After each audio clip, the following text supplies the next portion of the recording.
reduce compliance costs.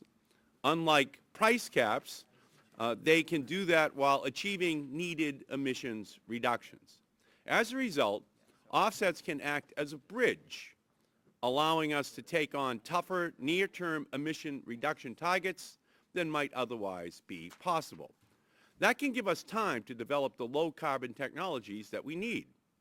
Offsets can also provide an opportunity for key stakeholders outside the energy and industrial sectors, like farmers and foresters, to get in the game on climate change.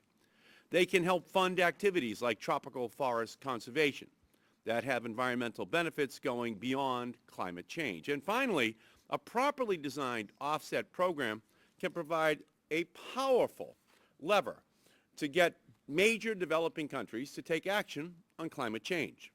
For all these reasons, offsets play a key role in the blueprint for legislative action recently put forward by the U.S. Climate Action Partnership, which, as you all know, includes a range of leading U.S. businesses and environmental organizations. Offsets are a part of every existing cap-and-trade system. They are also a part of virtually every piece of proposed climate legislation, including my ICAP bill that I introduced last year. Having said all that, offsets raise a number of real concerns that must be addressed. The first is the risk that some offsets could turn out to be hot air. Several of our witnesses today have testified that this has happened under the Kyoto Protocol's Clean Development Mechanism. It surely is happening in the unregulated voluntary carbon market, as I learned last Congress when I held the first congressional hearing on that market in the Select Committee on Energy Independence and Global Warming. If offsets fail to deliver real reductions in global warming pollution, they will compromise the emissions cap. That is unacceptable, given the urgency of the climate crisis. There should be no debate that if we are to include offsets in climate legislation, they must be subject to conservative, science-based standards. Rigorous monitoring and verification requirements must also be applied. We should be every bit as concerned with offset quality as we are with enforcement of pollution controls. For that reason, I strongly support the concept of an independent science advisory committee to oversee the development, implementation, and periodic updating of an offsets program. Offset quality isn't the only thing at stake here.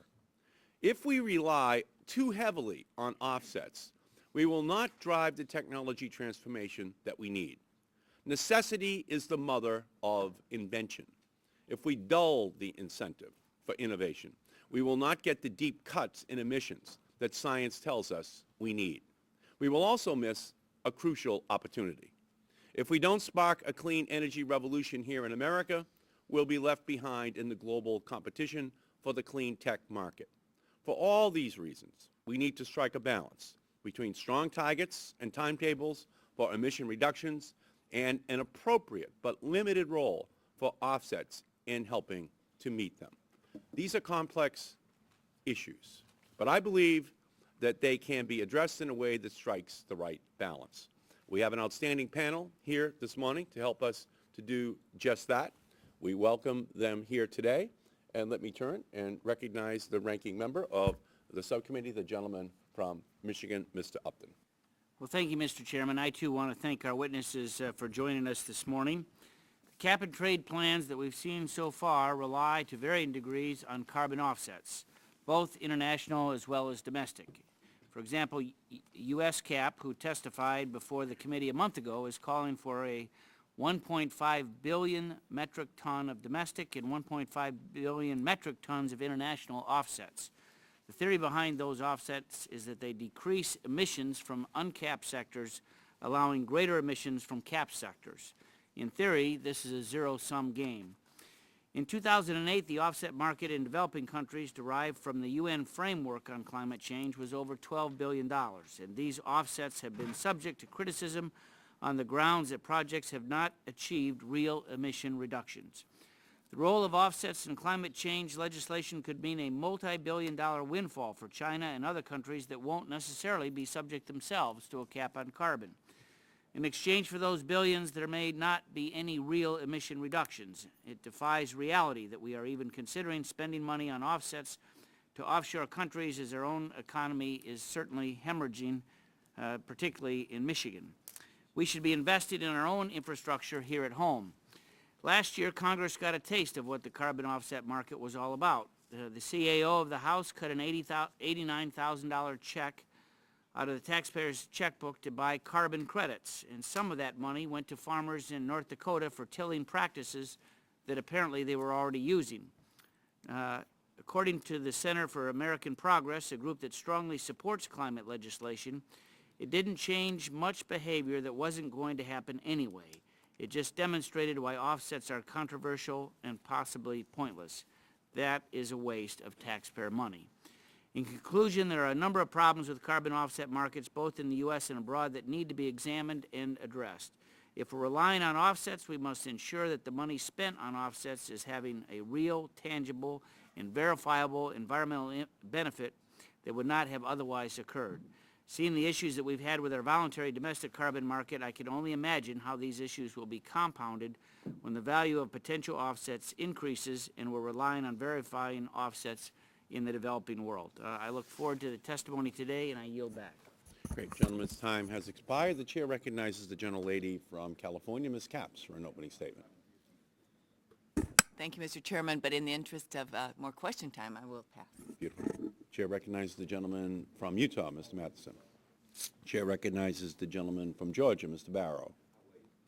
Chair recognizes the gentlelady from California, Ms. Matsui. Thank you, Mr. Chairman. I'm very pleased to be here today, and thank you for your continued focus on climate change and your efforts to craft a comprehensive bill. I'd like to also thank today's participants and panelists. We all appreciate your time and expertise on these matters, and I'll only take a minute so you can get to your important testimony. I'm glad that we're here to explore the concept of offsets. I feel that this idea has merit and could be an effective tool in order to reduce harmful greenhouse gas emissions. However, I look forward to hearing the true facts today. While offsets could be a way for our nation and our planet to reduce emissions, I want to make sure that any offset provisions truly work. I want to ensure that we're actually helping our planet and not simply moving the goalposts. In California, we've made it very clear that all offsets must be real, permanent, quantifiable, verifiable, enforceable, and additional. These should be federal requirements as well. I strongly believe that offset projects must have rigorous scientific backing and actually provide a quantifiable benefit to the planet. I hope our witnesses today can help us all understand how offsets can help and potentially hurt our legislative efforts. With that, once again, Mr. Chairman, thank you for highlighting this important issue. I yield back. Great. Gentlelady's time has expired. The chair recognizes the gentleman from Illinois, Mr. Shimkus. Thank you, Mr. Chairman. First, a question. Do you know when the cameras in this committee room will get fixed? I've never known you to be camera shy. This hearing and these climate change hearings are too important for the cameras in this committee room not to work so that the public in this country can see the debate on these issues on climate change. And this is not the first hearing we've had where the cameras have not worked. Can you tell us when the committee leadership might get around to fixing these cameras? Well, honestly, I did not know that the cameras weren't working. I knew you didn't know. And so, you know. Well, if you look right there, they're turned facing each other. No, I can see that right now, and they look, you know, it looks like they're very interested I've got in each your other. attention. Yeah, but the good news is that there is an audio cast. Okay. Now, That's not the same. I agree it's not the same, okay? So let's just agree on this, okay? Especially at a carbon offset hearing, okay? This is very important because, you know, the interest in this is about as high as watching, you know, grass grow. I disagree. Okay? And literally that's what this is about. Okay? It's about where we can watch grass grow or trees grow. Well, after you hear my opening statement, you will have a No, we different will opinion. try. Honestly, you've drawn my attention to it. After 22 years as the ranking member on the Telecommunications Committee or chairman, You never had that. I have a high communication interest. problem. I have a high interest in ensuring that there is full video coverage transmitted around the world and hopefully into the cosmos, so it can be preserved forever and circulating, you know, for eons. This hearing, and I promise you that I will do my best to find a television technician to be able to fix this camera problem, which I did not know existed, and I'm glad that you brought it to my attention, and we'll do it as quickly as possible. Thank you, Mr. Chairman. This was a debate on policy. My time's out, but can I? I can grant you an opening statement offset, okay, for the inquiry which you made, and the chair is willing to recognize the gentleman for 2 minutes. Thank you, Mr. Chairman, and I appreciate that. But, you know, no one's assuring my mine workers an offset on their jobs. And we can laugh all we want, but as we've shown, 1,000 mine workers lost their job in the last time this House passed an air quality bill. 1,000, Peabody number 10, Kincaid, Illinois. Just check the record. So we can joke all we want, but a climate change cap and trade provision is going to be deadly to the fossil fuel industry in this country. And that needs to be exposed publicly, and it needs to use the full capacity of C-SPAN to do that. And I wouldn't want to say that there was an intentional use of not having C-SPAN coverage, but I will tell you, it is unique that someone who has been so versed in using new media, that this is now, I think, the second climate change hearing where we haven't had coverage. So, I mean, all kidding aside, I'm taking this debate very seriously because I've seen the job loss and job dislocation. You know, and I want to highlight, this is part of the hypocrisy index that we're seeing coming from this congressional leadership and this administration. First, they want to cut the deficit in half in a first term, and they add $1.5 trillion to the national debt in 6 weeks. Then they don't want to accept, and the president will not sign bills that have earmarks. However, he's probably going to sign this omnibus bill that has 9,000 earmarks. I think there's some hypocrisy. Finally, as it relates to this provision in this bill, the president promises 95% tax cut for all Americans, but climate change and his budget will create a tax increase on average citizens on average of $700 a year to $1,200 a year. Now that dwarfs to the $400 tax cut that we just have gotten in the stimulus bill. So there is a hypocrisy here. As I said last year on this debate, the congressional majority that attacked NYMEX, a trading floor for distortion of the cost of energy, are now going to empower a new exchange on climate and carbon to do this. So I think this is very serious. Again, I would challenge you to get this, get your leadership to get this on C-SPAN so we can fully inform the public. I yield back my time. I thank the gentleman. Just a little historical background on the whole issue of C-SPAN. This was an issue that was raised by Albert Gore and myself and others back in the 1978 and 79 with Speaker O'Neill, who had an initial reluctance to broadcast these hearings. But having been pressed by a small number of us that really wanted to see televised congressional deliberations, he acceded to that request.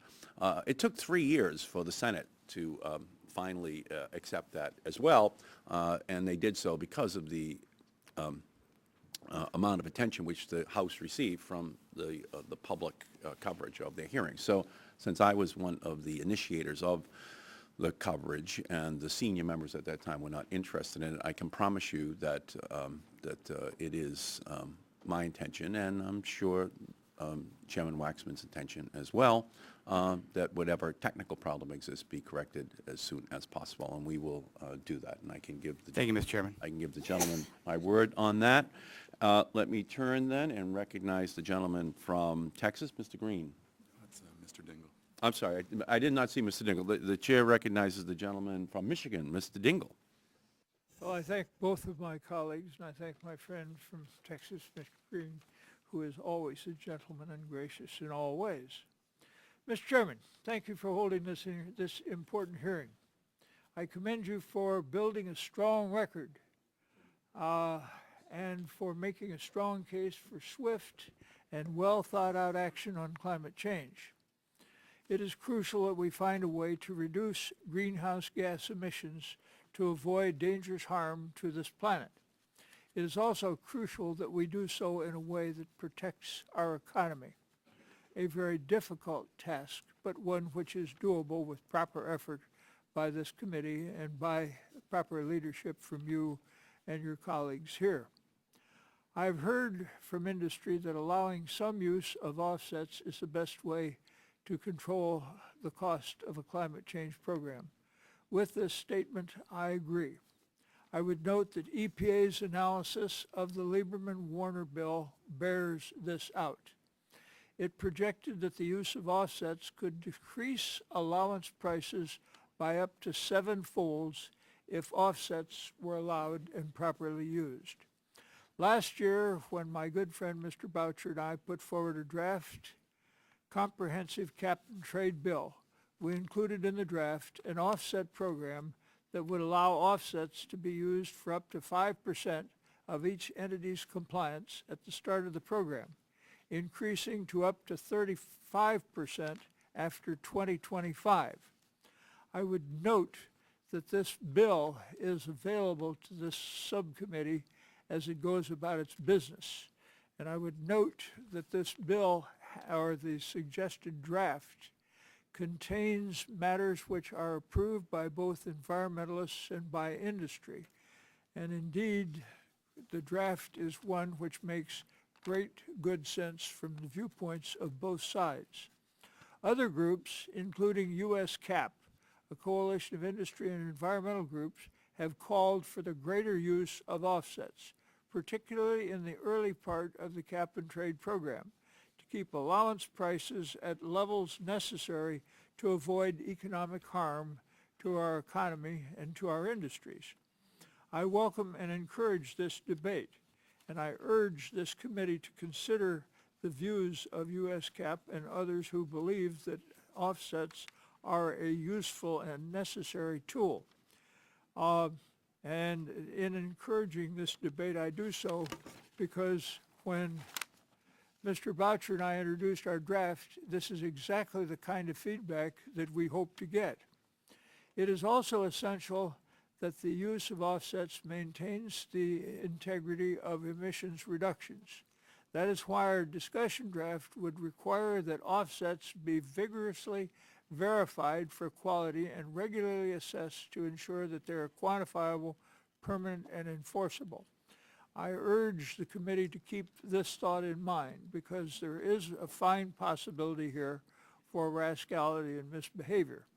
I will also note that in the prepared testimony today by our witness from GAO, Mr. John Stevenson, the Director of Natural Resources and Environment, the GAO encourages Congress to establish 1, clear rules for offset compliance, 2, procedures to account and compensate for uncertainty, 3, a standardized registry for tracking the creation and ownership of offsets, and 4, procedures for amending the offset rules as new information becomes available.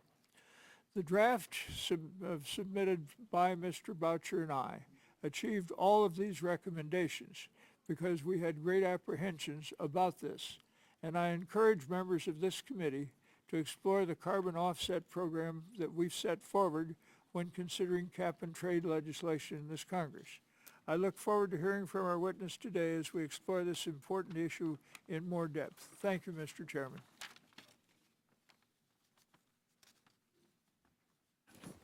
Gentleman's time has expired. The chair recognizes the gentleman from Texas, Mr. Barton.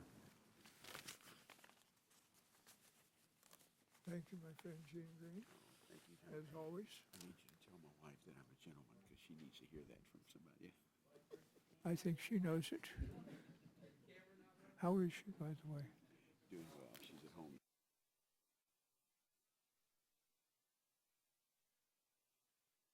Yeah, this is working.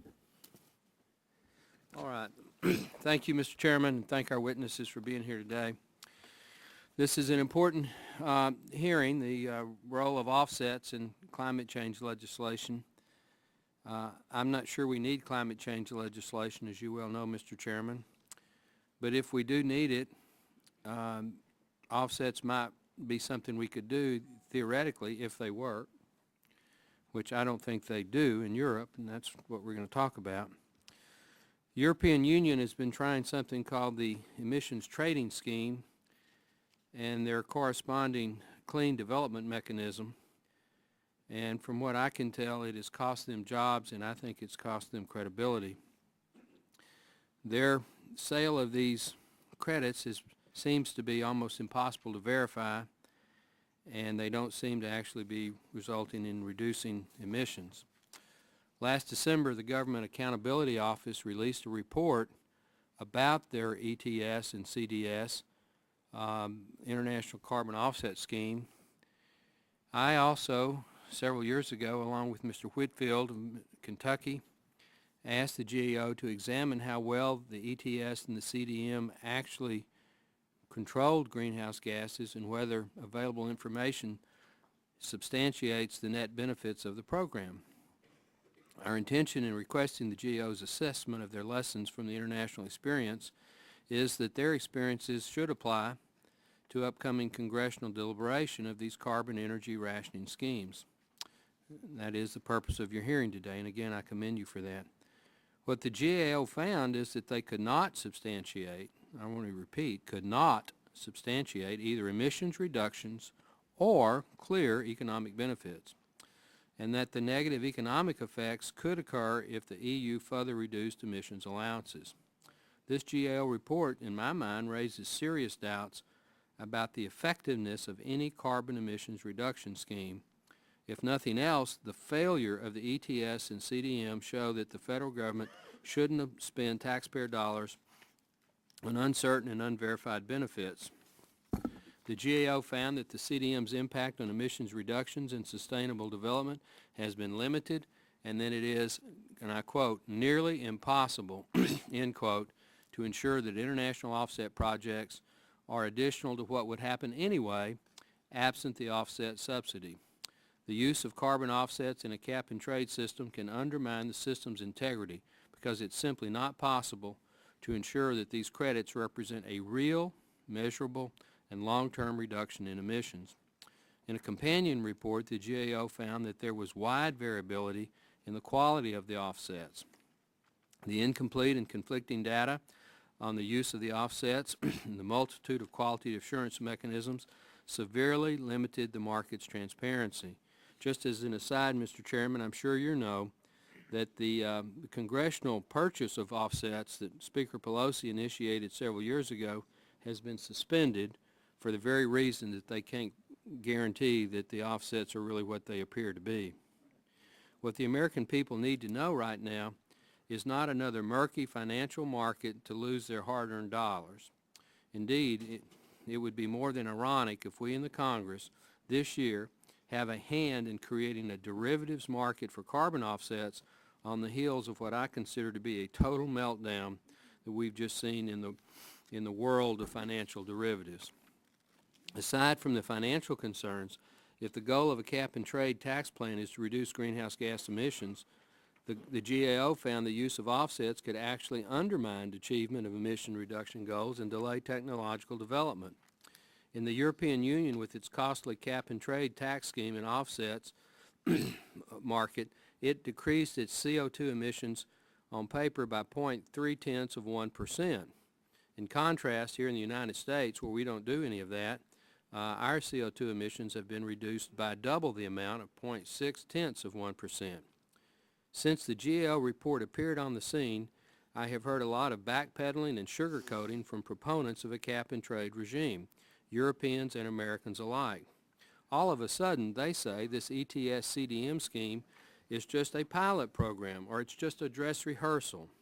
Proponents claim that now that the EU countries have learned their lessons, they will get reductions in CO2, and they really will have something to show their citizens after they spend all their money on the past offsets and allowance program. This PR campaign to greenwash the failure of the ETS and CDM further underscores concerns that we should have about not following Europe's course, as it creates a potential economic disaster for its citizens. I guess, Mr. Chairman, you could say I'm undecided about the benefits of this particular scheme, and I do really appreciate you holding a hearing on it. I thank the gentleman. I thank the gentleman for keeping an open mind on this issue. Thank you. Chair, the chair recognizes the gentleman from Texas, Mr. Green. Thank you, Mr. Chairman, and I appreciate you not only having this hearing, but our series of hearings on climate change and the solutions we have. Today's hearing reflects on the critical role that cost containment mechanisms must play in any congressional efforts to reduce greenhouse gas emissions. Many governmental and private sector studies have concluded that efforts to reduce carbon emissions will have substantial costs to our economy. President Obama's 2009 budget, for example, assumes a cap-and-trade program that reduces greenhouse gases 83% below 2005 levels will generate $645 billion to the Treasury over 10 years. Any cap-and-trade program must include an honest discussion on how to reduce the regulatory cost of compliance for both businesses and consumers while protecting the environmental integrity of the program. Most legislative proposals permit regulated entities to purchase carbon offsets or greenhouse gas emission reductions in one place to make up for the emissions elsewhere, in lieu of reducing on-site emissions or purchasing additional emission allowances. Carbon offsets are currently utilized under the European Union's Emissions Trading Scheme, ETS, through the Clean Development Mechanism, CDM, a Kyoto program, permitting nations with binding emission limits to enact emission reduction projects in developing countries without emission limits. The EU's experience with CDM provides a valuable insight into potential benefits and limits of carbon offsets within the U.S. climate program. Most experts agree that carbon offsets to be effective must be additional, quantifiable, real, and permanent. Disagreement lies in what defines these key terms to ensure that offsets aren't simply phantom reductions that can be gained by savvy entities or carbon market players. Congress must also pay careful attention on how to best structure the carbon offset approval and management process, establish offset limits and price volatility mechanisms, and encourage developing countries to transition from offsets to binding emission targets. And like forward to our testimony today, I guess my concern is coming from Houston, Texas, and home of what used to be Enron. We watched a transmission and energy company turn into a trading company. And as my colleague from Texas mentioned, we're seeing the trading in financial services actually the tail wagging the dog, and the same thing we could see this. And we have to get it right. I don't want 5 or 10 years from now a committee in Congress sitting there and saying, okay, who voted for the 2009 bill, similar to what we did to the 1999 bill to free up the flexibility that we're seeing in the financial industry and see all the problems it's wreaking havoc on. So, Mr. Chairman, I appreciate it. We need to learn from the misexperience of the European example and see if we can make it work. And I yield back my time. The gentleman's time has expired. The chair recognizes the gentleman from Texas, Mr. Burgess. And I thank the chairman. You know, a simple trip to the search engine of choice on the internet and typing in the phrase carbon offset fraud will give you tens of thousands of websites, news stories, YouTube clips, all discussing the idea that carbon offset programs are indeed, as Chairman Dingell alluded to, a fertile field for dishonest minds. So I'm interested to hear from our witnesses today and hear what they have to say about including the carbon offset programs in the committee's cap and trade legislation. Now, according to the August 2008 report from the General Accountability Office, which has been referenced several times this morning, over 600 organizations develop, market, or sell offsets in the United States with a wide range of prices, transaction types, and projects. One thing that remains constant among the 600 organizations is the lack of the ability to verify the validity and effectiveness of these offset plans. In fact, we are still trying to verify the validity of the carbon indulgences purchased by the House of Representatives in November of 2007. I understand that the offsets have to be, as has been earlier pointed out, real surplus, quantifiable, verifiable, and enforceable to be credible, but I frankly cannot understand why they also need to be international. How are international carbon offsets useful when the carbon producing sources are local? In my area, the Dallas-Fort Worth area of Texas, we have some of the most significant traffic congestion in the world, and as a consequence are brushing up against non-attainment for air quality standards several days a year. We work on these issues locally in order to improve air quality for the people who live and work in the area, but we certainly don't throw a tarp over grass clippings in a third world country to excuse the emissions that we create from sitting in traffic on Interstate Highway 35 through the center of my district. I'm going to maintain a healthy skepticism of any legislation or company that advocates for an international carbon offset program. Mr. Chairman, in just the brief time I have remaining, I would also just add my concern to that of Mr. Shimkus. We are fixing to pass one of the largest tax increases on the middle class and lower levels of earning in this country, and I think it is only appropriate the American people be able to see what we're doing under the cover of darkness. I'll yield back. Okay, gentleman's time has expired. The chair recognizes the gentleman from Texas, Mr. Gonzalez. Chair recognizes the gentlelady from Wisconsin, Ms. Baldwin. Thank you, Mr. Chairman. Today's hearing brings us to the core of, excuse me. Today's hearing brings us to the core of one of the issues we'll be tackling in a cap and trade bill. Offsets are important to a greenhouse gas reduction program, both because of the cost containment benefits and the environmental benefits that occur even beyond those of emissions reductions. Given my state's significant industrial base, along with our wealth of forested and agricultural lands, Wisconsin has a substantial interest in a successful offset program.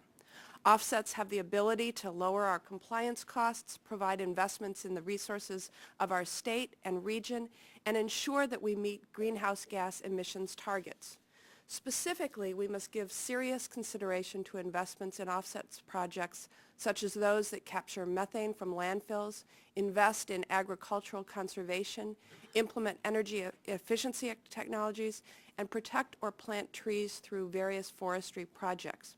With regard to the potential for increasing carbon sequestration through forestry and agricultural practices, early indications suggest that by extending rotations in Wisconsin's forests and continuous no-till of cultivated cropland, Wisconsin could provide about 16 million metric tons of additional carbon sequestration with a price of carbon at $20 per ton of CO2. This amount would account for approximately 13% of Wisconsin's total emissions and could vary depending on many factors. Plus, there are additional benefits that can be achieved through use of offsets: clean water, air quality improvement, watershed stabilization, biodiversity and wildlife habitat protection, and preservation of agricultural land and farming, to name just a few. Let me conclude by saying that while an offset program is important, it can only be truly successful if emissions reductions are real, verifiable, additional, permanent, and enforceable. I look forward to hearing how we can design a system that meets all of these criteria. Thank you, Mr. Chairman. I yield back the balance of my time. Right, gentlelady's time has expired. The chair recognizes the gentleman from Pennsylvania, Mr. Pitts. Thank you, Mr. Chairman. I'd like to thank you for convening this hearing today on such an important issue. Like all of us, I believe we should work to decrease the amount of greenhouse gas emissions into our atmosphere. Many of us are concerned, however, about the economic impact of legislation that could be passed to curb emissions, like a cap and trade bill. We are also concerned about the role of offsets that may be included in a possible cap and trade bill. On September 18, 2008, Mr. Orzog, the President Obama's OMB director, testified that, quote, decreasing emissions would also impose cost on the economy. Much of those costs will be passed along to consumers in the form of higher prices for energy and energy-intensive goods, end quote. I do not believe that we should pass a cap and trade bill that will harm our already damaged economy and those least able to withstand more economic pressure, regular Americans who are struggling to make ends meet during this recession. In regard to offsets, there have been widespread reports that organizations are paying for reductions that do not actually take place. In addition, some offsets result in a reduction in emissions that would have taken place regardless of someone paying vast sums of money for the offset to occur. Former Director of Global Warming for the Sierra Club, Dan Becker, has been quoted saying, quote, "On the one hand, there is potential benefit of educating people through offsets. On the other hand, if people view offsets like papal indulgences that allow you to continue to pollute, then it's probably not a good idea," end quote. Therefore, as this committee considers climate change legislation, I believe it would be prudent for us to not only consider the economic impact of climate change legislation, but also each component's effectiveness. I look forward to hearing our witnesses today, and I thank you and yield back. Gentleman's time has expired. The chair recognizes the gentleman from Virginia, Mr. Boucher. Well, thank you very much, Mr. Chairman, and I want to thank our witnesses for taking part in our conversation today. It's possible to create a program that reduces greenhouse gas emissions substantially and at the same time is not economically disruptive. But those two goals can only simultaneously be met if there is a sufficient availability of offsets operating outside the cap. Nowhere is that reality better illustrated than in the context of utilities that consume fossil fuels. 51% of electricity in the United States is coal-fired, and the technology to enable coal to be combusted without emitting carbon dioxide is still under development. And even if we accelerate the funding for the development of that technology, which I will be urging that we do as part of our cap-and-trade measure, it's estimated that the technology will not be fully deployed until about 2025. If we require large reductions in emissions in the time between the effective date of the measure and that 2025 date, the utilities that are consuming coal, about half of all utilities today, would default to the next least expensive fuel, and that fuel is natural gas, a fuel that is already in short supply in this country. And if we had half of electric utilities defaulting to natural gas, there would be a tremendous spike in natural gas prices, and that would cause deep economic pain across the entire economy. At the present time, 58% of American homes are heated with natural gas, and a range of industries from chemicals to agriculture and others are heavily natural gas dependent. True economic dislocation would occur. The answer is to have a generous availability of offsets. And the legislation which I joined with Chairman Dingell last fall in publishing on our committee's website contains that reasonable offset availability. I was pleased to note that the blueprint put forward by the U.S. CAP Group, and I know we'll be hearing about that from our witnesses today, also contains an appropriate availability of offsets. As I recall their numbers, it is 1.5 billion tons both domestically and internationally on an annual basis. That would make sure that we can take carbon dioxide reductions in the near term, and that in doing so we do not have national economic disruption. Thank you, Mr. Chairman. I yield back my time. Great. Gentleman's time has expired. The chair recognizes the gentleman from Louisiana, Mr. Scalise. Thank you, Mr. Chairman. I look forward to hearing from our panel as we discuss the role of climate change and offsets. I think that the GAO report raises some serious concerns. Other reports have raised serious concerns about questions about cost effectiveness and integrity of the European Union's emissions trading scheme, as well as international carbon offset schemes. I'm sure to those who stand to profit from the trading of offsets and the lucrative fees that would go along with it, the idea of some of these emissions trading exchanges might sound very interesting to them, but I think we also have to look at the other side and the cost that goes along with it. To many of us, the term cap and trade is nothing more than a code word for a tax increase on energy use. And I think if you look in the President's executive budget that was submitted last week, over $640 billion in new taxes are expected to be created from a cap and trade scheme. And what does this mean to our economy? What does this mean to our job market at a time when we surely don't want to be hurting our economy and sending more jobs overseas? I think all of these issues need to be considered in the broader context of, number one, the effectiveness of studying the European model, and I'm sure we're going to be hearing a lot about that, but also the adverse effects on our economy, as well as to every consumer in this country that may think that they're not going to be paying higher taxes when they realize that that $640 billion in new taxes is going to be hitting those very middle-class people and lower middle-class people, people at the bottom of the rung who can least afford to pay it. So I think we need to consider all of these in the broader context as we're discussing this issue, and look forward to hearing the rest of the panel discuss those as well. Yield back. Great, gentleman's time has expired. The chair recognizes the gentleman from North Carolina, Mr. Butterfield. Thank you very much, Mr. Chairman, for convening this important hearing today, and I certainly thank the 6 witnesses for their anticipated testimony. Mr. Chairman, I agree with my colleagues that it's appropriate for us to begin to have this conversation and to develop a generous system of offsets that would be real, that would be verifiable, permanent, efficient, and effectively monitored. My desire to support this concept stems not only from a desire to provide cost containment measures in the bill, but also to provide an economic opportunity for districts like mine, which I refer to as an offset-rich district in northeastern North Carolina. Methane digestion on large livestock operations could be a credible and useful offset, not only removing a harmful gas from the air, but also using methane for electricity on the farm and eventually on the grid. There are nearly 350,000 hogs and pigs being raised in my district, and this represents a clear opportunity for these farmers to become part of the green solution. North Carolina has extensive forestry resources, with nearly 60% of our state's 33 million acres considered to be forest land.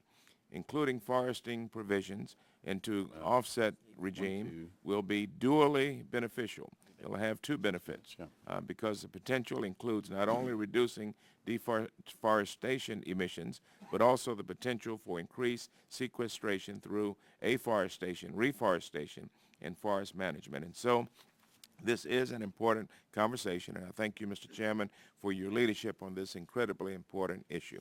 I yield back. I thank the gentleman. The chair recognizes the gentleman from Texas, Mr. Hall.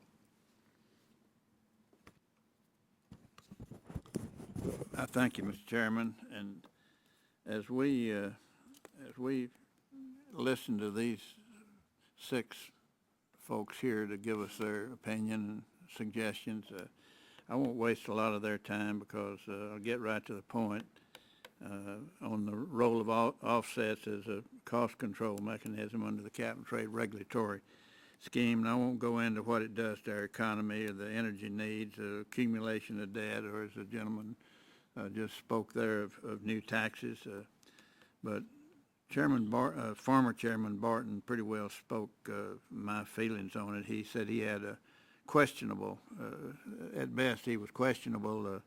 Dr. Burgess said he had a lack of optimism. I'll just be plain about it as I listen to this and how offsets is going to be sold on emissions trading exchanges and all that. I say, Mr. Chairman, to you, my friend and a guy I admire and respect and differ with, I say the same thing that a loan officer from Prudential told me one time when I asked for a loan for one of my companies. I listened to your outrageous proposals with an open mind. That gets about as plain as I can say it. And I yield back my time. I thank the gentleman very much. My goal is for us to make that loan possible, though, just so you know. I'm going to be working on that. The chair recognizes the gentleman from Washington State, Mr. Inslee. Just 2 points. First, we're now starting a serious discussion of cap and trade bill, and I think we will hear a lot of my friends across the aisle simultaneously talking about their desire to cut CO2 emissions and their abject refusal to embrace a cap and trade bill. And I just hope that during this debate, those who do express a desire to deal with this issue will come forward with ideas about how to deal with it. You can't beat something with nothing. We're putting forth a cap and trade bill, which is an honest attempt to deal with this issue. and I hope that we can welcome positive ideas from the other side of the aisle. Second point I would hope that our panelists could answer today is a fundamental question I have about offsets. If a polluting industry in the United States buys an offset to engage in a contract, an owner in a Brazilian forest not to cut down 100 acres of trees, to use the sequestration asset of those trees, how can we be assured that his neighbor or his other 100 acres just don't get cut down so we get no additional benefit? The only way I could see that this would actually be credible is if, in fact, we buy down the quota, if you will, of Brazil, where we essentially reduce the otherwise allowed CO2 emissions, or a total, deforestation acreage provision wherein we, in fact, get additional protection. I don't see any other way to do it, and I hope the panelists will address that issue. Thank you. The gentleman's time has expired. The chair recognizes the gentleman from Kentucky, Mr. Whitfield. The chair recognizes the gentleman from Oklahoma, Mr. Sullivan. The chair does not observe any other members seeking recognition for the purpose of making an opening statement. We'll turn to our witnesses.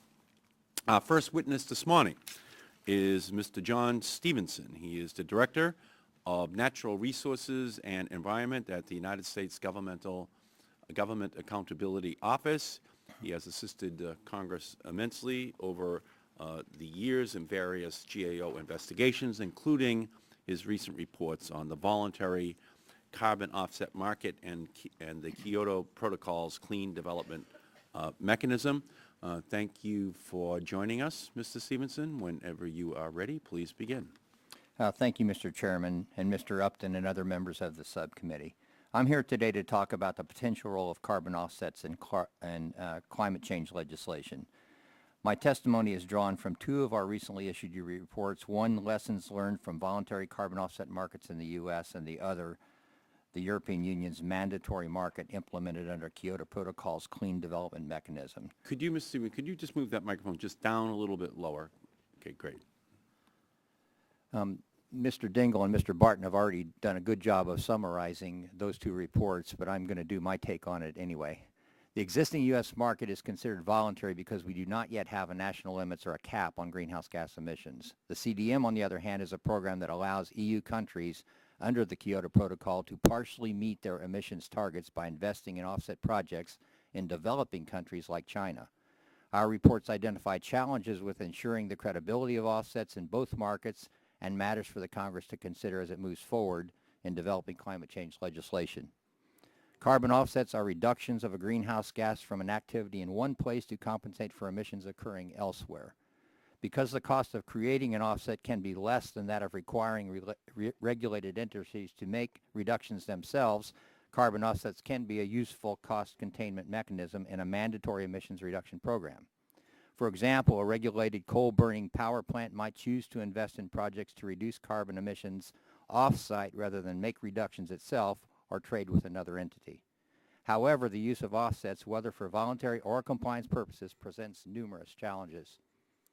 First, carbon offsets are difficult to characterize and evaluate since they can involve different activities, definitions, greenhouse gases, quality assurance practices, and time frames.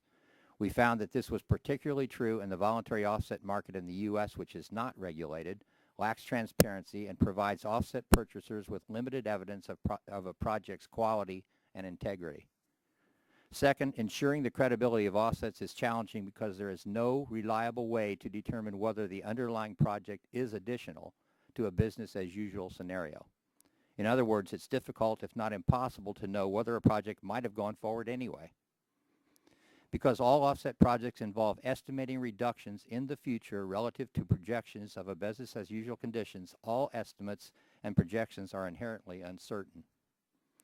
Third, offsets involve environmental and economic trade-offs. For example, offsets could lower the cost of a future U.S. cap-and-trade program, but could also undermine its effectiveness if the offsets do not represent real reductions.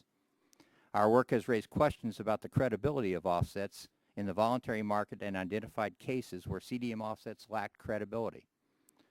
In the case of the CDM, offsets have provided cost containment for entities regulated by the EU cap-and-trade program by enabling them to use offsets for partial compliance with the program. However, the CDM's effects on emissions are uncertain because of challenges in ensuring the credibility of offsets.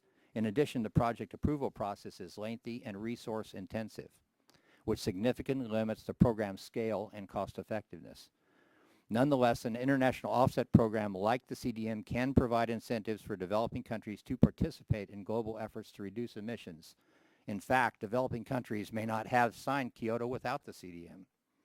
This is important because any meaningful effort to limit the harmful effects of climate change will require substantial international cooperation.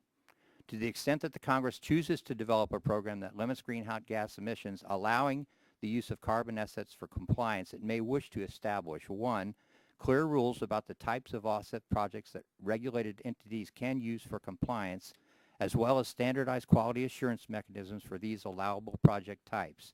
2, procedures to account and compensate for the inherent uncertainty associated with offset projects, such as discounting or overall limits to the use of carbon for compliance.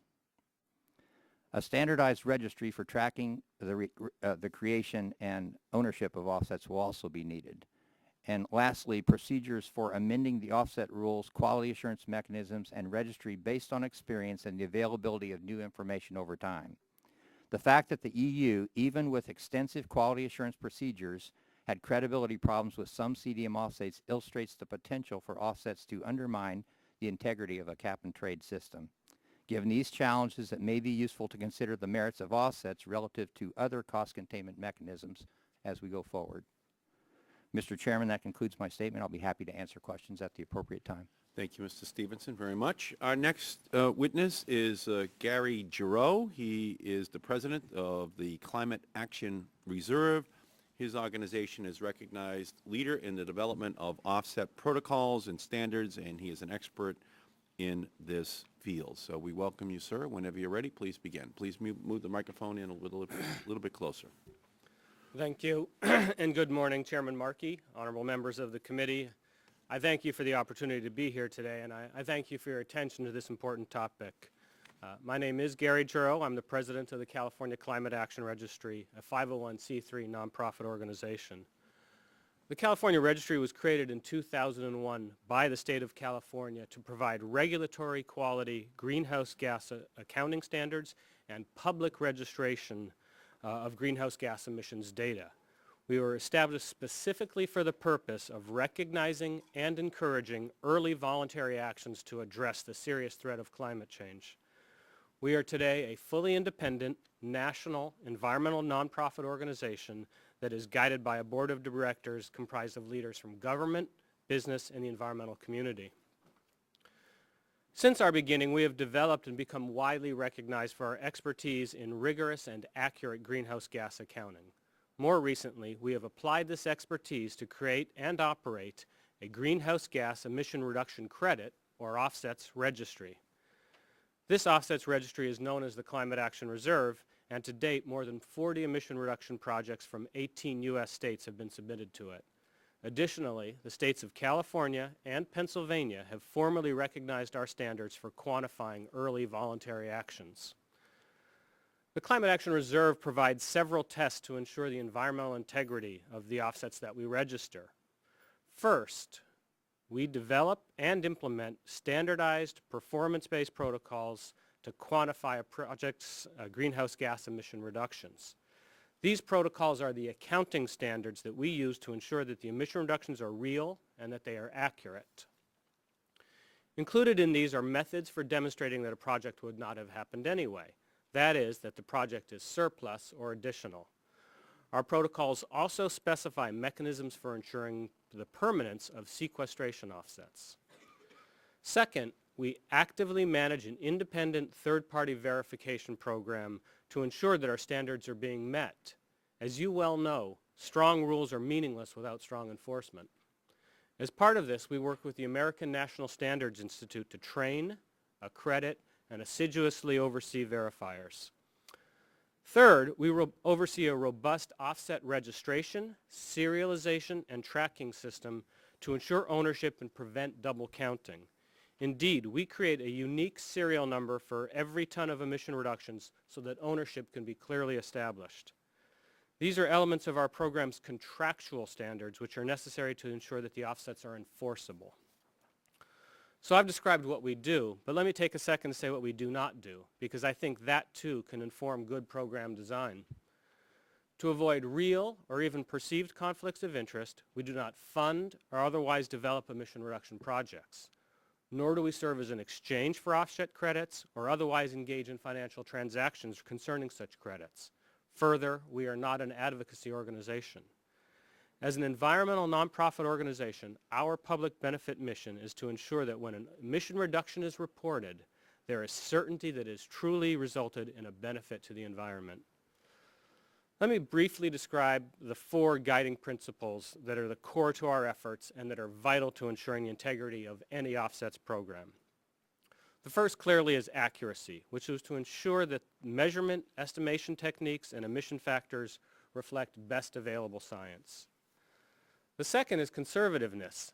Despite best efforts, or sometimes for reasons of practicality, there are times where there is some uncertainty with regard to the quantification of emission reductions. In such cases, the guiding principle that we rely on is conservativeness, so that emission reductions are not overestimated. The third is transparency. Transparency ensures that outside observers have unhindered access to all aspects of our work, so that they may gauge for themselves its accuracy and its credibility.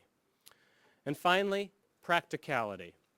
Notwithstanding our other guiding principles, the Reserve recognizes that for a program to function effectively, it must not simply be an academic exercise. Instead, it must incorporate a common sense approach and be practical. It is important that any offsets program only be as complex as is necessary to retain its rigor and its credibility, but no more so. So let me conclude with this. I believe that the experience of the Climate Action Reserve has clearly demonstrated that it is possible to design and implement an effective, credible, and practical offsets program. I thank you for the opportunity to be here today, and I'm happy to answer any questions you may have. Thank you, Mr. Giroux, very much. Our next witness is Ms. Emily Figdor, who is the Director of the Federal Global Warming Program at Environmental America. We welcome you, Ms. Figdor, and whenever you are ready, please begin. Thanks so much for the opportunity to share my views regarding the role of carbon offsets in climate legislation. My name is Emily Figdor, and I am the Director of the Federal Global Warming Program at Environment America. Environment America is a federation of state-based, citizen-funded environmental advocacy organizations with more than 750,000 members and activists in all 50 states. Last week, President Obama issued a historic call for Congress to send him legislation that, quote, places a market-based cap on carbon pollution and drives the production of more renewable energy in America. The central objective of such legislation must be to reduce global warming emissions fast enough to avoid dangerous impacts, such as a massive rise in sea levels that would inundate coastal areas. To avoid what some climate scientists call the tipping point, our view is that the United States must cut its global warming emissions by at least 25% below 1990 levels by 2020 and by at least 80% below 1990 levels by 2050. The number one imperative of U.S. climate policy must be to achieve science-based cuts in pollution. Offsets, however, provide less certain reductions in emissions, thus jeopardizing our ability to achieve pollution reduction targets. This is because emission allowances and offsets are fundamentally different. An allowance represents a unit of emissions. If a facility decides to emit carbon dioxide, it must hold an allowance. An offset, on the other hand, represents a unit of pollution not emitted. It is of equal value to an allowance only if it can be judged with certainty that the pollution would have been emitted but was not, and that the emission reduction resulted from the incentive provided by the offset. To illustrate the difference, consider two people trying to lose weight. One person decides to meticulously count the calories of the foods he eats with the goal of reducing his intake each day. The second person, however, counts the calories of the foods he thinks he would have eaten, but did not because he was on a diet. You can imagine which of these two will be more likely to actually shed a few pounds. Or consider a situation in which rising natural resource prices bring an industrial facility abroad to the verge of shutdown, a step that would reduce emissions. A U.S. utility might agree to pay the factory owner if she shuts down the facility, thus generating offsets that the utility can use to expand its operations. The key question is, would the factory have shut down anyway? If the answer is yes, no additional emission reductions have been gained. Indeed, the offset program would result in an increase in overall emissions versus business as usual. Determining additionality requires crystal ball gazing, and so is impossible to know with certainty. At the same time, the worthwhile goals promoted by many offset proponents to protect tropical forests and sequester more carbon in plants and soils in the United States can be achieved without jeopardizing the environmental integrity of the overall program. Specifically, Congress could set aside a small portion of auction revenue for these two purposes. Emission reductions from these set-aside programs would be in addition to those required by cap sectors under the cap-and-trade program. As a result, problems such as leakage and additionality would not jeopardize our pollution reduction goals. Because offsets deliver less certain emission reductions, they should not be included in climate legislation. Nonetheless, if offsets are in fact considered, the levels of the caps on pollution must be stringent enough and the offsets limited enough to minimize the impact that lower certainty emission reductions have on our ability to achieve pollution reduction targets. Offsets should be strictly limited to no more than 5% of the allowances as proposed by Representatives Dingell and Boucher in the early years of the offset program in their draft climate bill. Unlike in their bill, however, this percentage should not increase over time unless and until offsets can be proven to deliver equivalent emission reductions to actions taken within the bounds of a cap-and-trade program. To provide the highest quality offsets possible, Congress should require EPA to consult an independent science advisory board in establishing and periodically reviewing domestic and international offset programs. In addition, due to the inherent problems in determining additionality, Congress should discount offset credits. Finally, if international offsets are permitted, national level accounting and administrative methods should be required, and there should be some conditionality on their use to enable the program to serve as a lever to encourage developing countries to substantially reduce their emissions below business as usual. In conclusion, the essential objective of U.S. climate policy must be to reduce global warming emissions fast enough to avoid dangerous impacts. Because offsets provide less certain reductions in emissions, they would jeopardize our ability to achieve pollution reduction targets and should not be included in climate legislation. Thank you. Thank you, Ms. Figdor, very much. Our next witness is Mr. Graham Martin. He is the Manager of Business Development of Environmental Products for Shell Energy North America. We welcome you, sir. Whenever you're ready, please begin. Well, good morning, Chairman Markey and members of the subcommittee. Thank you for the opportunity to be here today. It's a real honor. Could you move the microphone over just a little bit? Thank you. So Shell was one of the first integrated oil companies to acknowledge the impacts of human activity on the climate, and we believe now is the time to act. The longer we delay, the more stringent the needed measures, and the more expensive the compliance. And in particular, Shell supports cap and trade as the surest way to reduce CO2. We're members of the U.S. Climate Action Partnership, and we helped write the blueprint for legislative action. Shell and U.S. CAP believe offsets are critical to managing the cost of a cap-and-trade program, especially in its early years. In Shell's trading experience, the more offsets you have, the lower the average cost of compliance. So for this reason, U.S. CAP's offset recommendations are integral to U.S. CAP's support for the aggressive environmental targets referenced in the blueprint. So U.S. CAP and Shell recommend a limit of 1.5 billion tons of domestic and 1.5 billion tons of international offsets, as we've already heard, with an initial annual limit set at 2 billion tons combined. We call for a carbon market board to set the annual limits on offsets. This board will use that authority to avoid economic harm from excessively high allowance prices or increases in the price of natural gas due to fuel switching. In addition to cost containment, there are other compelling reasons to use offsets. First, offsets actually reduce emissions. The climate doesn't care where the CO2 is reduced. Reductions from anywhere in the world have the same impact. And some other cost containment measures may not actually deliver that environmental result. Second, offsets deliver an environmental value in addition to the CO2 reduction, including improving habitat, water quality, and biodiversity at the site where the offsets are created. Third, offsets drive the deployment of technology at its most reasonable cost. Affordable offsets help companies like ours in the early years invest in the climate technologies that they know they'll need in the later years when the targets are much steeper. Shell believes that several key technologies at commercial scale are going to be needed to address climate change, including carbon capture and sequestration and cellulosic ethanol, and we're working hard to develop these technologies. Fourth, offsets help prevent the so-called dash to gas. Without offsets, companies may be forced to switch from CO2-intensive fuels like coal to cleaner fuels like natural gas. And a move like this could sharply drive up the cost of natural gas, harming the economy, businesses, and consumers. Fifth, and finally, international offsets are an excellent tool to encourage developing countries to reduce their own CO2 emissions. We know it will be a long time before cap and trade covers all of the economy in all parts of the world, but we still need to introduce emissions reduction into the developing world if we really want to tackle climate change, and quality offsets are a good way to encourage this.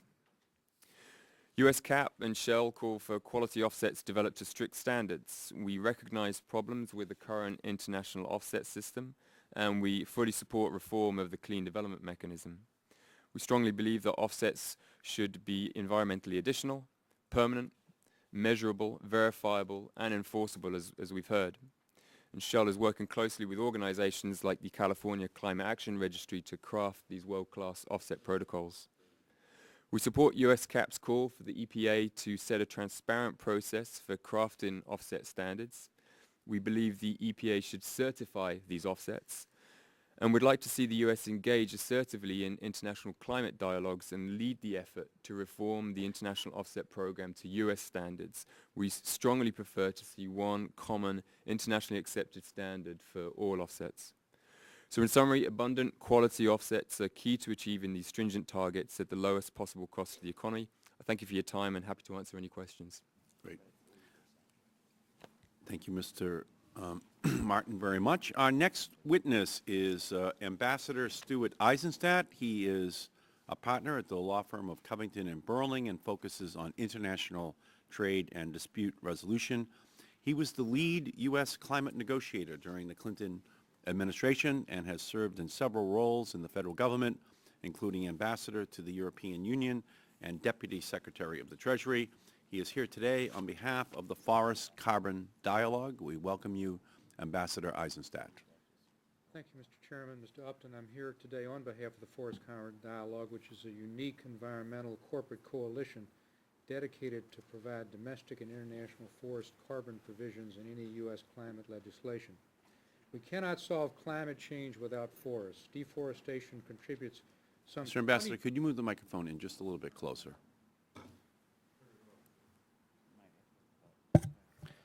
Deforestation contributes some 20% of all greenhouse gas emissions, more than all the transportation modes in the world, more than cars, trucks, trains, and planes together. Deforestation accounts for the fact that Brazil and Indonesia are the fourth and fifth largest carbon dioxide emitters. Forests also have the potential to address cost-effectively up to half of all human-caused emissions. The use of forest credits in climate change legislation would accomplish two goals at the same time. First, they would provide American regulated corporations and entities a cost-effective way to meet emission targets. The greatest threat to passage of cap-and-trade legislation, as shown by the Senate debate last year, is concern about costs, particularly now at a time of economic weakness. Offsets addresses that. The second benefit, one I saw clearly at Kyoto, is it can tangibly encourage developing countries to take actions to deal with climate change and break the China-led phalanx of united opposition to action on climate change by getting the developing world engaged in this process and creating at the same time a more level playing field for U.S. industry. There are also multiple co-benefits to a robust forest provision in legislation. Biodiversity and environmental protection is one. Tropical forests are home to half of the world's species who will be protected. They help restore degraded lands and watersheds. They reduce soil erosion and provide clean water and avert droughts and crop failures. Second, they contribute to sustainable development. 80% of the world's rural poor in developing countries depend for their livelihood on forests. Cutting them down at the rate we're doing, which is 1 football field per second, means that the rural poor will be deprived of a place to live, and that's why the third benefit is a security benefit. U.S. military experts in a recent report indicated that fragile societies will become even more unstable and a new mass movement of eco-migrants will occur, bringing vast human and economic costs to our doorstep. Forests can help avoid that.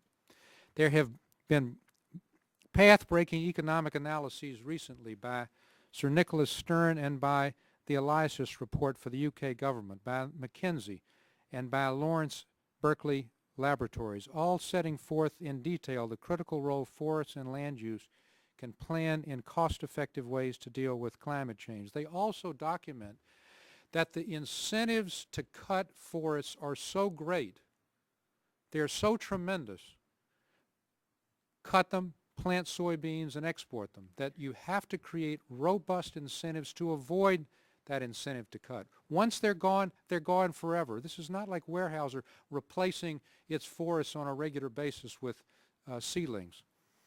The costs are anywhere from $5 to $10 billion according to the Stern report, to the 2008 Elias report, which says 20 to 30 billion. You cannot create those kinds of incentives by foreign assistance alone.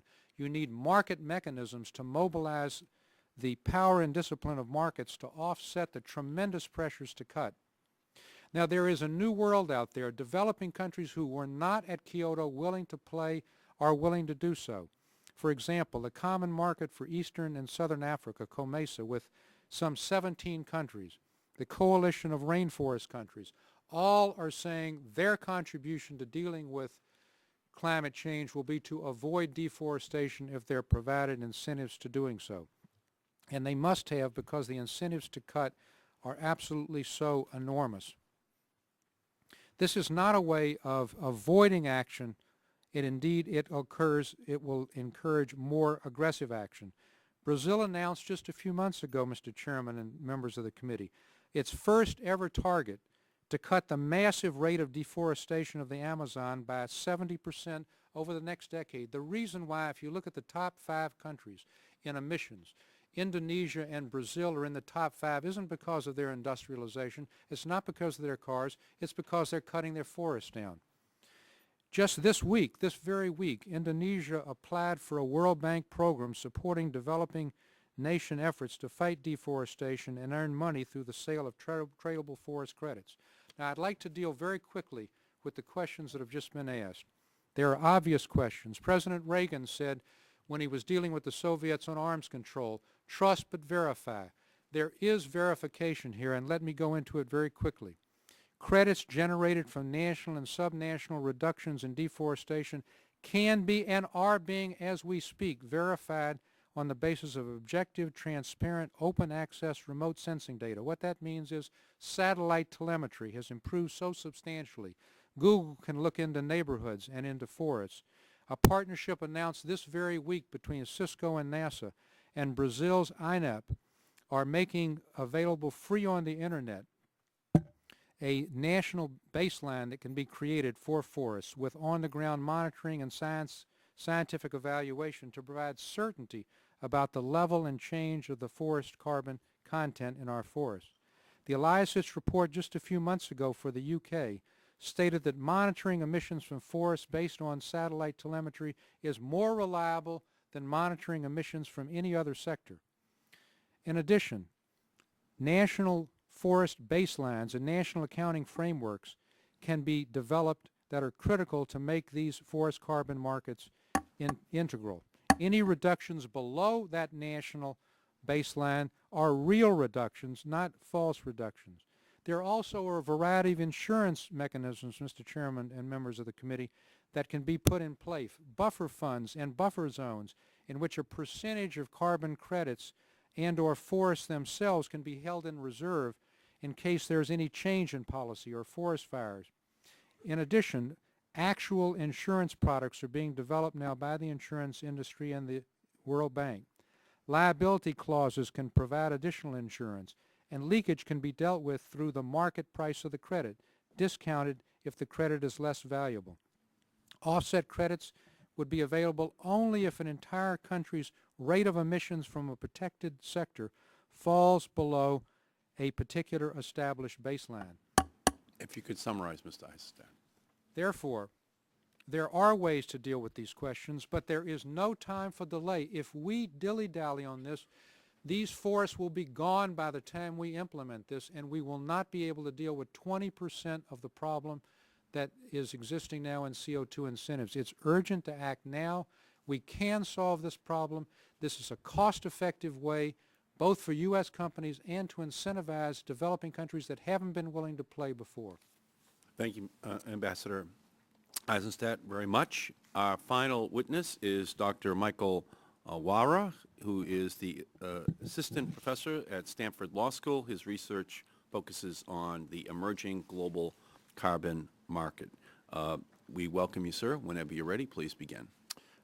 Mr. Chairman and members of the subcommittee, I'm honored to appear before you and grateful to have the opportunity to talk about my perspective on the performance to date and the potential role of international offset programs in U.S. climate policy. If you could speak up just a little bit. Sure. At the outset, I want to emphasize that while my remarks and my written testimony are relatively critical of the clean development mechanism's performance to date, I remain a proponent of emissions trading in general because emissions trading creates appropriate incentives to internalize costs of climate change for firms, and because it has at least the potential to substantially reduce the societal costs of addressing climate change. We cannot afford to neglect the climate change problem any longer, but neither can we afford to ignore the present and future costs of addressing the problem. I'm not a proponent of the use of offsets for cost control purposes within such emissions trading systems. However, given that offsets are likely to be used for cost control, there is much that can be learned from the experience to date in the international system to both increase the environmental credibility of international offsets within a U.S. system and to increase the administrative efficiency and transparency and perceived fairness of a U.S. program.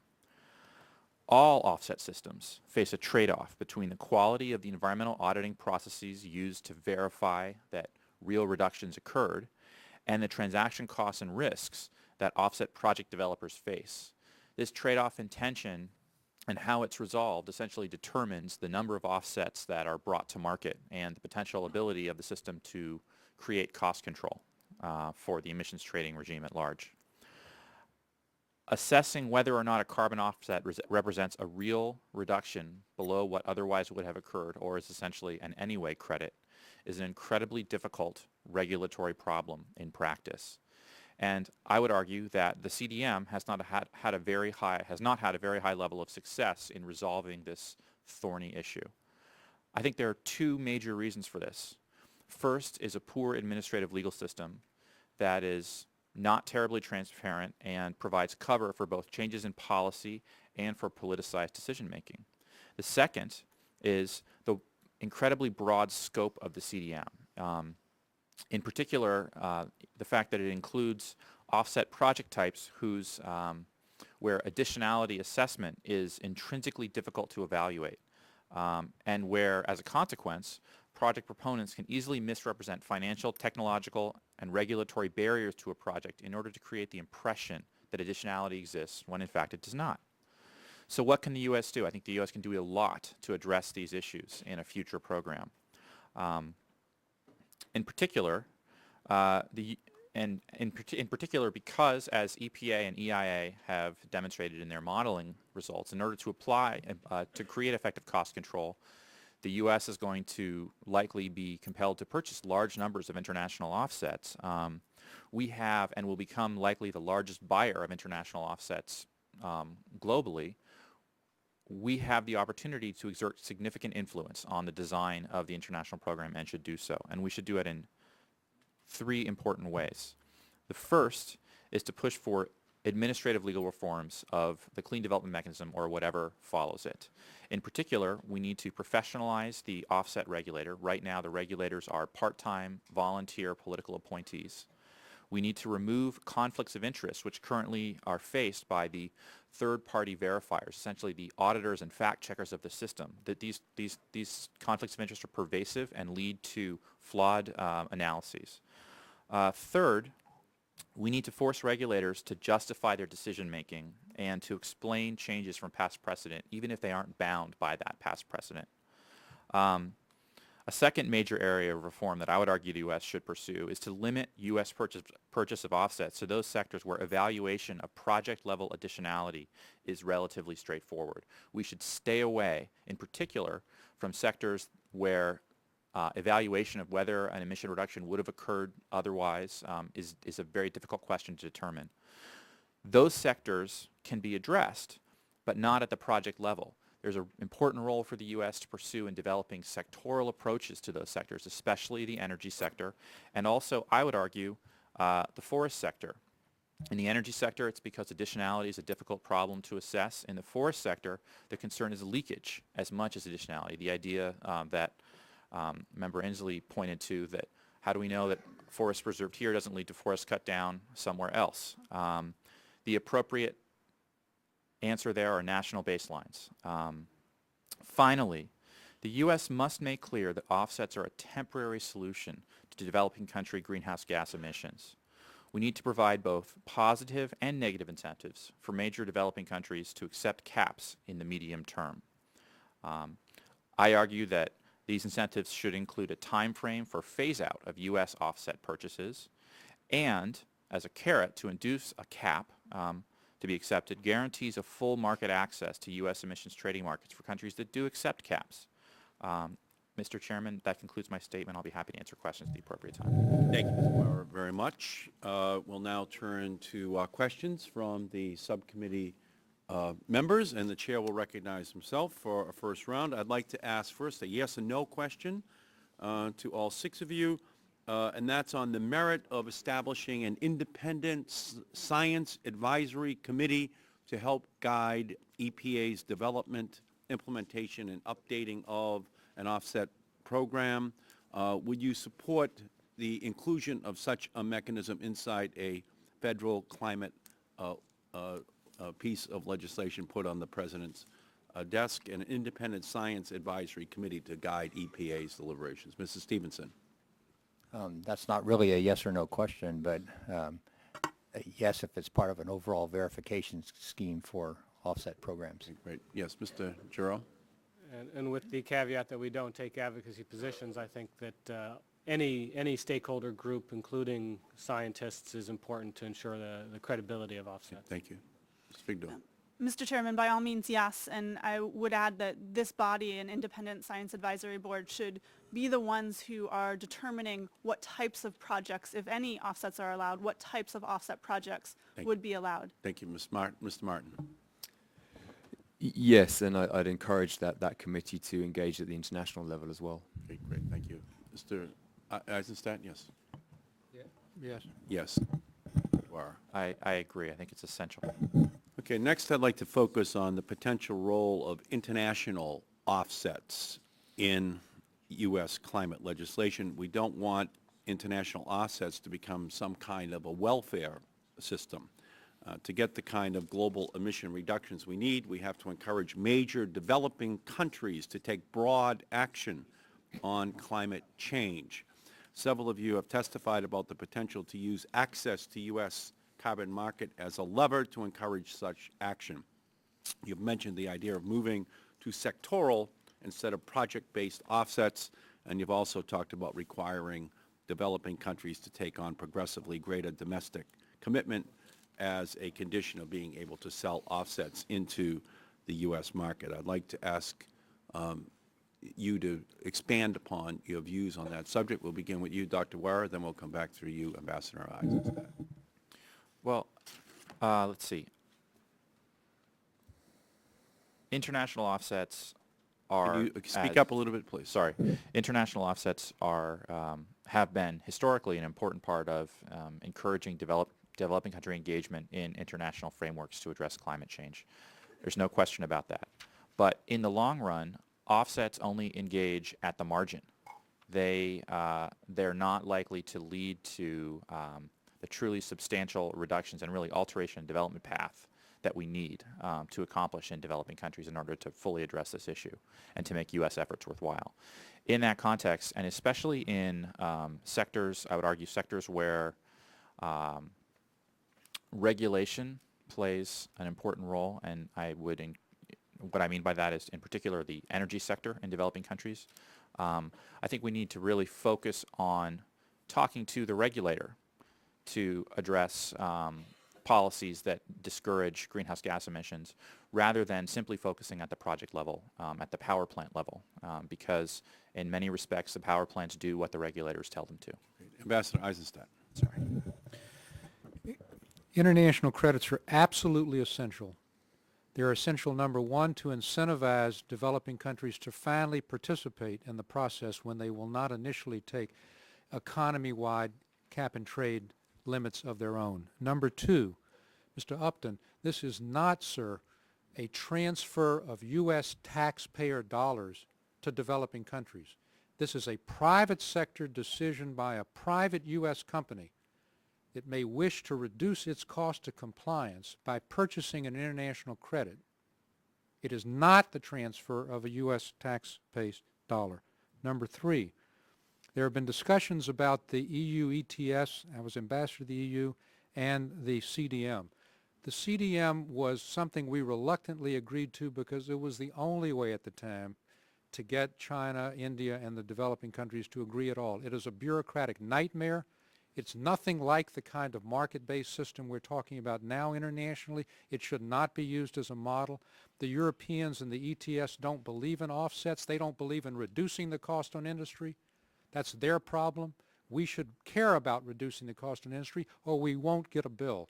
So international offsets incentivize developing countries.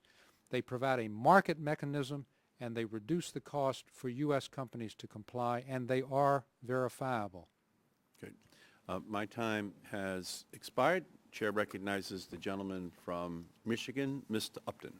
Thank you, Mr. Chairman. I have a whole series of questions, and I want to focus a little bit on what the EU does. They, as I understand it, can do offsets both within the EU as well as international. Is that right? Collect international offsets as well as get offsets from within the EU itself? They can't through the CDM mechanism, Right. but as I said, the CDM mechanism is an inherently flawed mechanism. And Well, the offsets are only for developing countries. right, though, and not the countries. offsets outside of the EU are only for developing countries. That's right. They can't do it within the EU. That's correct. That There are they cannot do offsets within the EU? Correct. They can have internal trading, emissions trading Right. within the EU, within the 27, but they can only do offsets outside.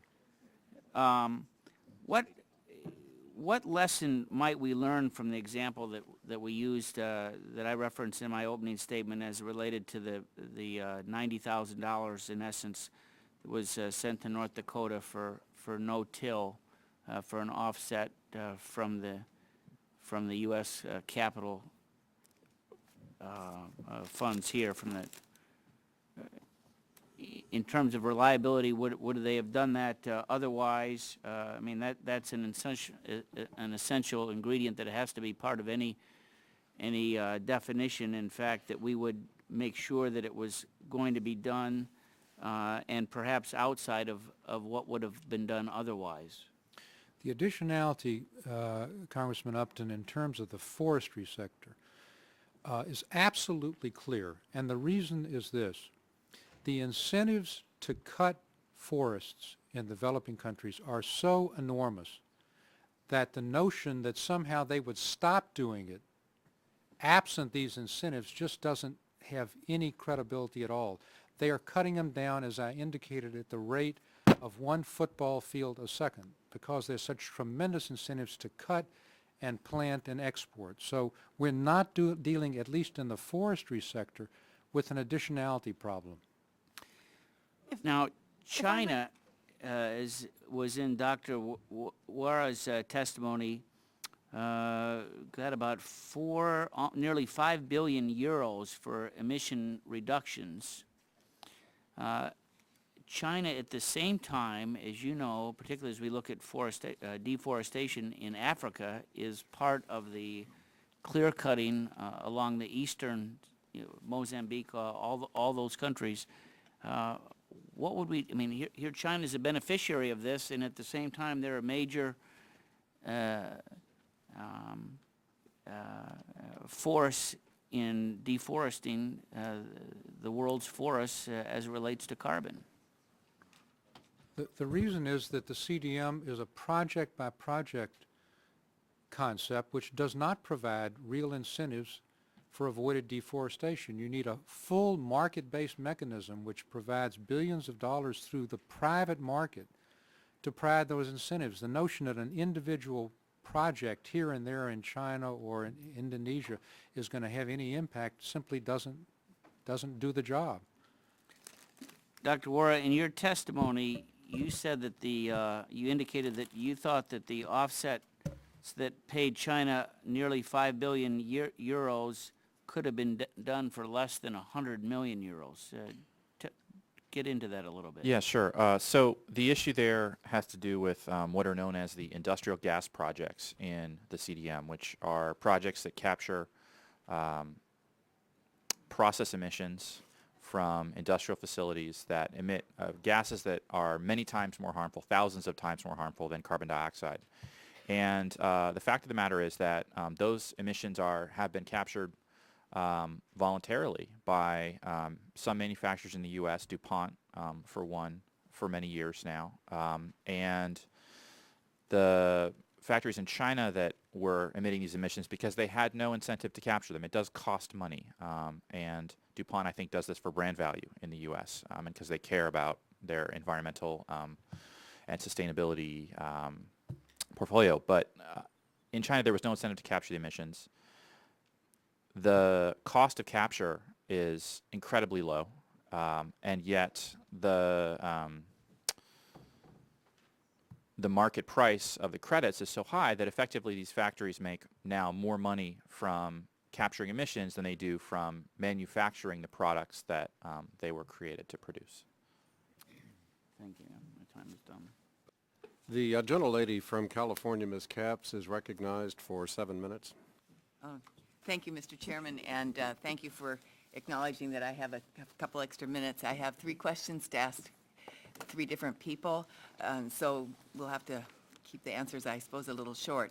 I'll start with you, Ms. Figdor. We have discussed today the various merits and drawbacks of including offsets in climate change legislation, a complex topic, and if we include offsets in climate change legislation, we have to make sure we do it right. I've gotten that message from all of you, I believe. As we explore the topic further, I'm concerned about proposals that have emerged to use our oceans as places to sequester carbon. Ms. Figdor, what might be the consequences of using the oceans for carbon sequestration? And do you think these techniques, such as iron fertilization, should be considered as potential offsets in climate legislation? Thank you. I absolutely do not believe that ocean fertilization should be considered as a potential project type, able to receive offsets under a cap-and-trade bill. Ocean fertilization is not a proven method of sequestering CO2. According to the Intergovernmental Panel on Climate Change, they've called the technology, quote, largely speculative and unproven, and with the risk of unknown side effects. So, in fact, creating an offsets market could have a very perverse incentive of, first of all, not actually resulting in real verifiable cuts in emissions or reductions in pulling carbon out of the atmosphere. And in addition, it could have very serious repercussions that we're currently not aware of. So this is one of the worst ideas in terms of types of offset projects. Thank you. I wanted to get that on the record. Ambassador Eisenstadt, I have visited the Brazilian Amazon, and I've seen firsthand myself the destruction wrought by deforestation. And I've also noted the wide variety of groups that have been making efforts to protect these forests and their biodiversity, including through the extensive development aid. You've been very strong in your statement of need for doing these kinds of things under a market framework. You say the incentives are completely realigned for developing countries. What I'd like to ask you about, you can expand on that for a minute if you'd like to, but I'm very concerned, the timing being what it is, about the period before a cap-and-trade program could be up and running. Are there steps we should take immediately to assist in developing countries in controlling deforestation while the other programs are underway? Well, time is really running against us, as you indicate. Brazil just made this announcement a few weeks ago about taking a first ever cut in their massive rate of deforestation. I mean, what we can try to do is through diplomatic means ask them in effect to stop and implement already the commitment they've made, in return for which there would be in effect an early action credit, something that could be credited against their action at a later point in time. So that we want to do that, frankly, with companies as well. I'm on the board of the Chicago Climate Exchange, and they have a very powerful system.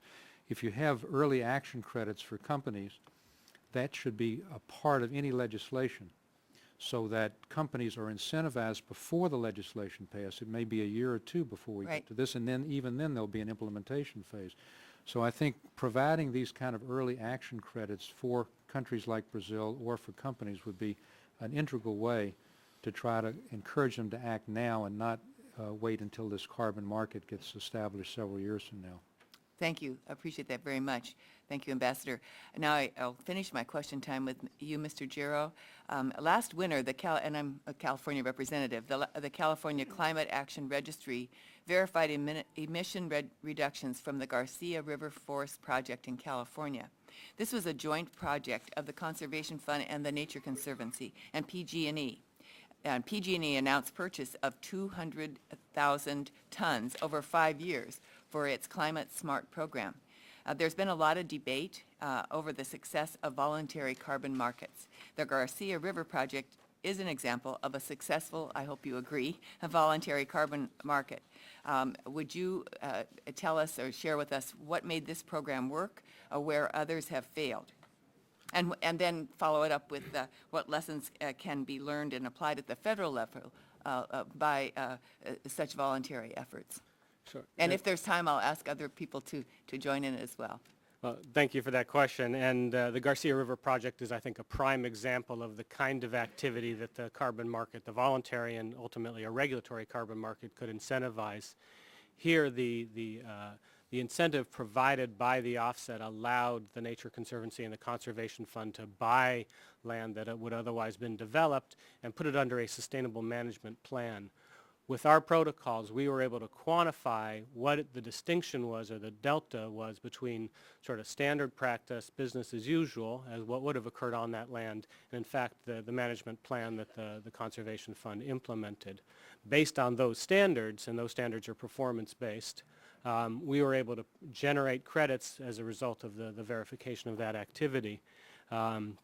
Our standards are written by stakeholder groups that include scientists, industry, academics, and others, and I think that that's a model that can be used in the federal system as well, that you need to have all of the stakeholders around the table deciding on what are good, credible standards. I think the other thing that the Garcia River Project points out is that openness and transparency is important. Absolutely every step of the way with that project, stakeholders were engaged, people were able to see what was going on, what the management plan was, what the rules were, what the verification activities were, and ultimately when that project was verified, those credits were issued on a serialized basis so that when PG&E and others purchase them, it's clear who owns those credits. And I think that all goes to creating a credible system. And so you would suggest by this that projects like the Garcia River Forest could serve as examples and models, that we don't have to start from scratch. We can look to the voluntary sector or the private sector as we seek to develop pathways to federal regulation. Absolutely. I think that a lot of good existing infrastructure has been created in California through the California Climate Action Registry. Our protocols on our system, I believe, are world-class, and that infrastructure and those systems can and should inform a federal system. Thank you very much, Mr. Chairman. Gentlelady's time has expired. The chair recognizes the gentleman from Texas, Mr. Barton. Thank you, Mr. Chairman. I'm in obviously a dilemma here. I don't believe we have a need for a cap-and-trade program, but I will admit that if we're going to have a cap-and-trade program and you could figure out a way to make an offset program work, it would be a good thing. So I could go either way on this. I could try to define a program that is really tough, but if you implemented it correctly, it would work, or I could try to implement a program that is so lax that it on paper works but doesn't cost anything and makes it easier to comply with. So you put me in a real box here, Mr. Chairman. I do want to compliment Mr. Stevenson on his educational choice. I too went to Purdue and got a Master of Science degree in Industrial Administration, and you've got I think an Industrial Management degree or Industrial Engineering degree. Yes. So I appreciate that. Mr. Stevenson, is it fair to say that the studies that the GAO has conducted so far on these offset programs, if I had to just put it in a one-sentence conclusion, the existing programs just don't work and are almost impossible to make work?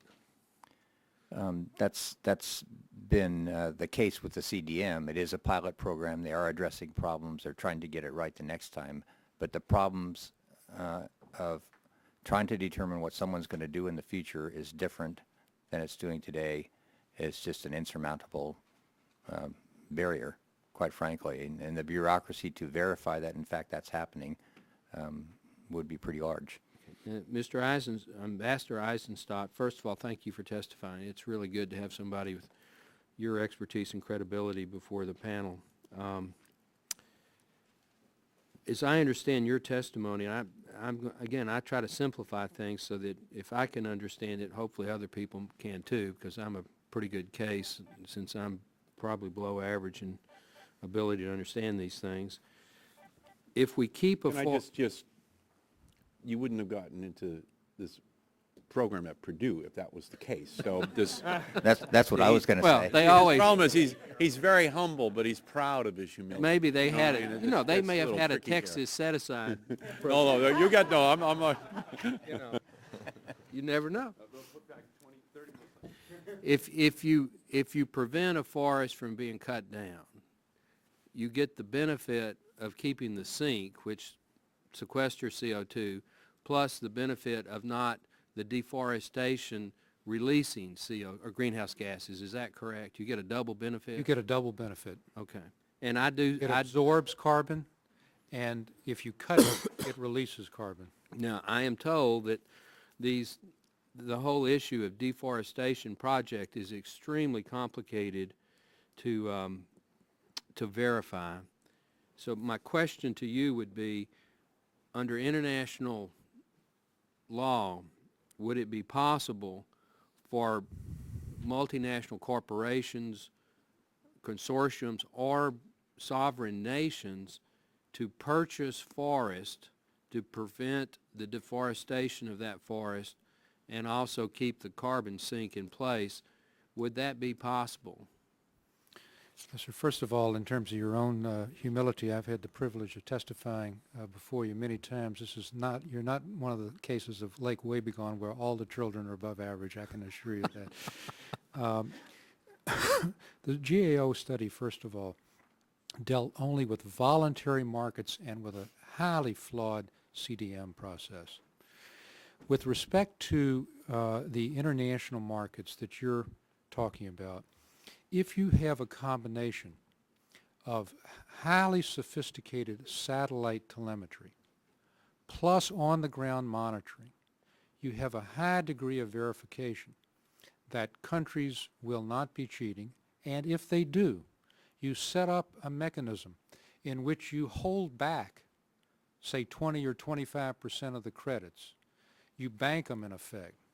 Or you hold back the economic benefits that would occur so that if there's a change in policy, if there's an effort to cut back a forest in another way, you can see it from above, you can monitor it from below, and you draw down that credit against them if they attempt to do so. Now, in many cases, the people who will manage these forests will be private companies and private sector entities who will go to a Brazil and say, look, we will manage this for you for a fee, and it will work that way. But again, I've got one more question to ask, and I Yes, know sir. my time's about. I want to ask Mr. Giroux, your job in California is to try to verify these offset programs are real. Is that correct? I mean, your organizations. That's correct. You're doing the best you can to really try to make sure it works. I want to ask you a specific question. If I moved to California and I purchased an existing coal-fired power plant and replaced it with an equivalent megawatt output nuclear power plant, would that qualify as an offset program? Under our protocols, no, we don't have a protocol specifically for that activity. So our program has developed set of protocols for specific activities. These are programmatic protocols. We don't have one for fuel shifting. Okay. Thank you, Mr. Chairman. Gentleman's time has expired. The chair recognizes the gentleman from Utah, Mr. Matheson. Thank you, Mr. Chairman. The EPA estimates that the forestry and agricultural sectors can offset as much as 12% of this country's total annual emissions. So this sounds like an opportunity to reduce emissions more cheaply if these are real offsets. But I'm concerned that an offset market could end up being just another subsidy program for certain parts of our economy, like the Farm Bill. There are certain interests in this country that are going to view this and look to take advantage of it, and I think it's really important, as if we're going to design some type of offset system, that we make sure it's structured in a way where it does not just become another subsidy program. So, you know, everyone here said they need to be measurable, verifiable, enforceable. That seems to make sense, but I just think we need to put that in the context of how a lot of people will look to game this system if it isn't set up right. Just think of all It also seems clear from the testimony that designing this type of program is going to require some pretty complex and serious scientific and technical questions about how to measure changes in emissions. If we don't have a verifiable system in place, we're going to have a situation where a company can sell low-priced offsets that don't really have any integrity, and in the competitive marketplace, because they're so low-priced, the other company that's trying to do the right thing and will have a higher price is going to be left out of luck. So those are sort of general concerns I have in terms of how you're going to structure some type of offset program. I want to ask the panel, it's been discussed, the notion of creating a board of scientists to provide input on design and review of offset projects, just to make sure we hold everyone to the right standards. But I'm interested if people have other comments about what model we should have in mind for this board, why it should be housed at the EPA and not at other federal agencies, and if someone wants to respond to that line of questioning. I'd be happy to at least start off. The EPA currently, for setting national ambient air quality standards, seeks the advice of FACA, Chartered Science Advisory Board, an independent board that over the years has proved very successful in providing EPA the latest science and technical information needed to set our air quality standards. I believe that model has worked very well and could be a model for use in an offsets program if such a program is formed. And then it should first and foremost be housed at EPA, because the goal of this program is to reduce global warming emissions. It's an environmental goal, and the environmental agency should be in the lead in actually certainly consulting with other agencies as well, but should be the lead in establishing and monitoring the system.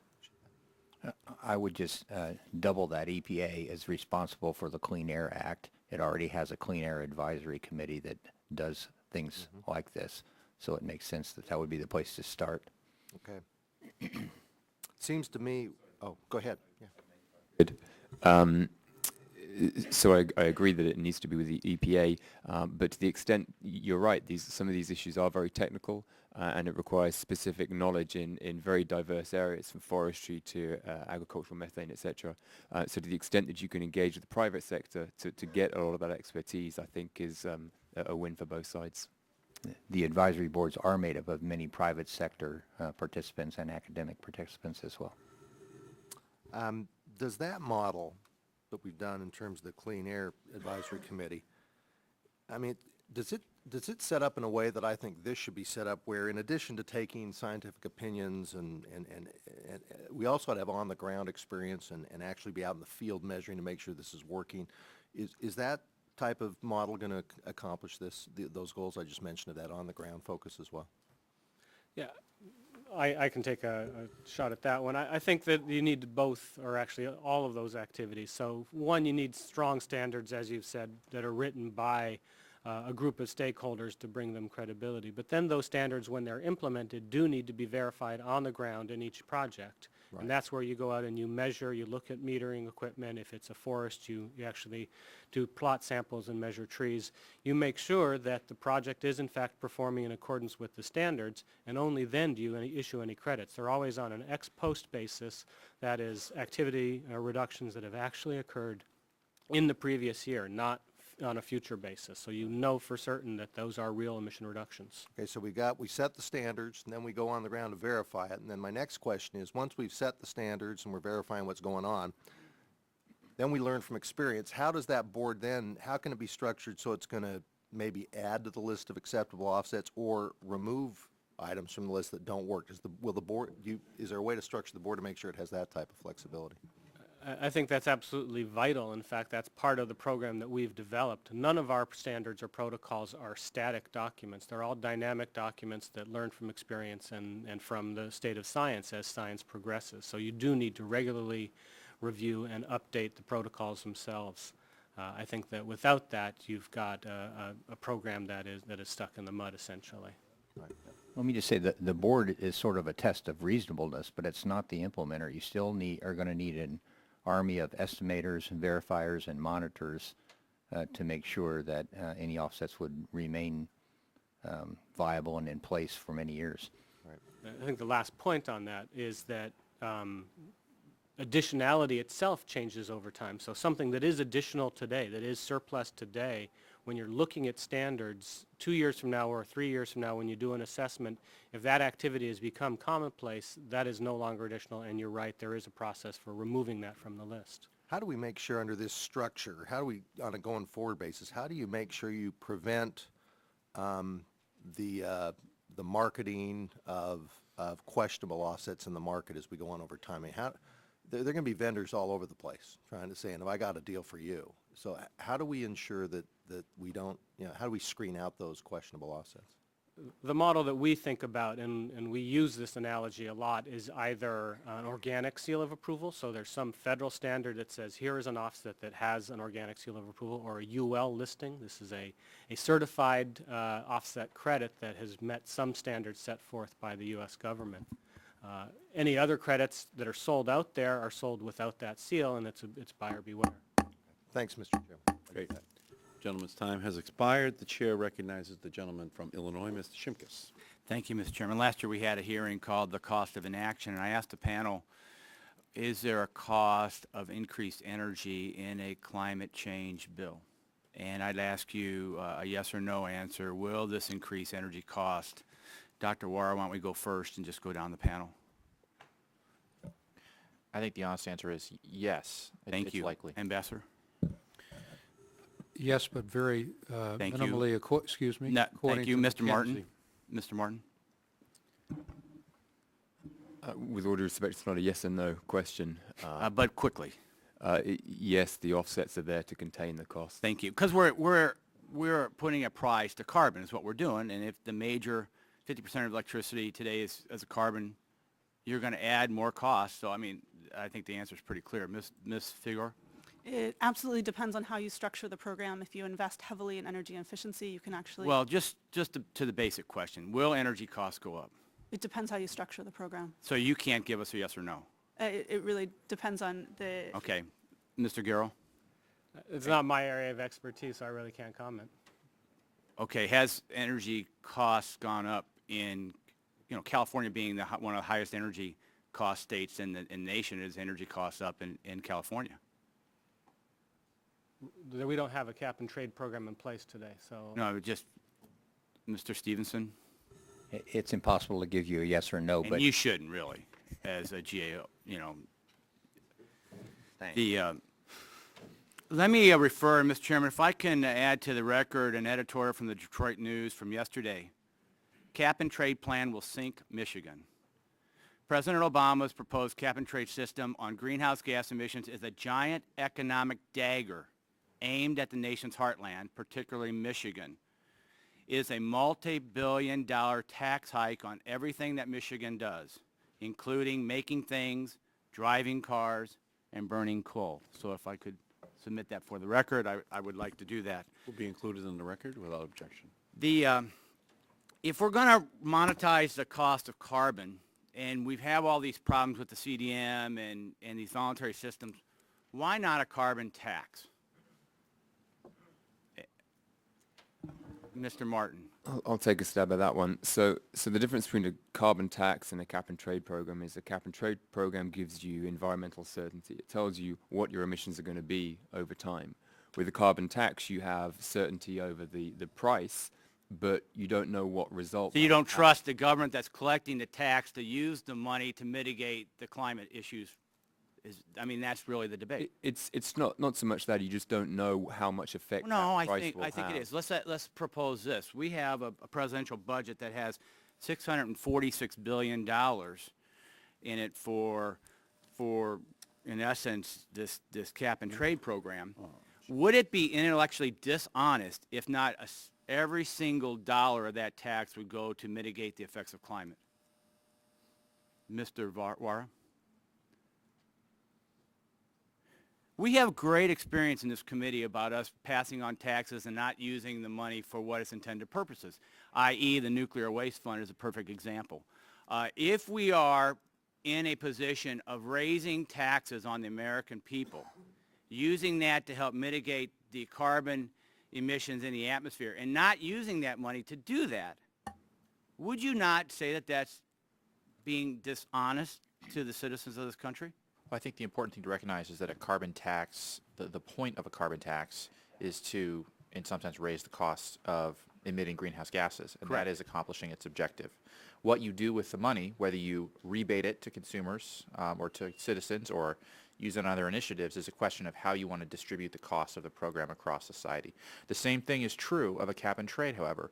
Depending on how you choose to distribute allowances, you can significantly impact the distributive effects of a climate policy program to make it actually progressive rather than regressive. Anyone else? Ambassador? Yes, Congressman. My view is that under a cap and trade program with the revenues that are mentioned in the President's budget, that the overwhelming majority of that should be rebated back to industry and to consumers so that you offset the additional. Yeah, and I would agree. I'd go further. I would say not the overwhelming. I would say all. I would say all. And hopefully some of that overwhelming will address the cost per individual. We have this great debate, and I'll close with this, Mr. Chairman. I see my time is short. The 95% of Americans got a tax cut. Woohoo! $400 a year. Cap and trade evaluation costs $700 a year. So maybe that additional $300 would go to mitigate the increased cost to the individual. That's not a break even based upon this tax relief. But I would pose a question that if the revenue is not to mitigate climate, then we're just going down another failed experience of the nuclear waste fund. I yield back. Great. Gentleman's time has expired. The chair recognizes the gentleman from Georgia, Mr. Barrow. Thank you, Mr. Chairman. Ambassador Eisenstadt, you don't know this, but you're sort of a hero of mine. I've been watching you for a long time from something of a distance. The first time we met was the last time we met. It was at the Democratic National Convention in New York in 1976 when you were transitioning to the incoming administration of then President-elect, or soon-to-be President-elect, Jimmy Carter. You got a great client at this hearing, and I know they got a great lawyer. I want to ask you to kind of trade places with me and try and represent my client in this offset debate a little bit and try and help me understand what's in it for the folks in Georgia. And here's the impression I get from reading the testimony, from hearing the statements, and my understanding so far, and this is the case that's most powerfully made by you, it seems to me, in the way I would state it, is not getting developing countries to go down the road, to go down the trail that our forefathers blazed when they cleared this continent.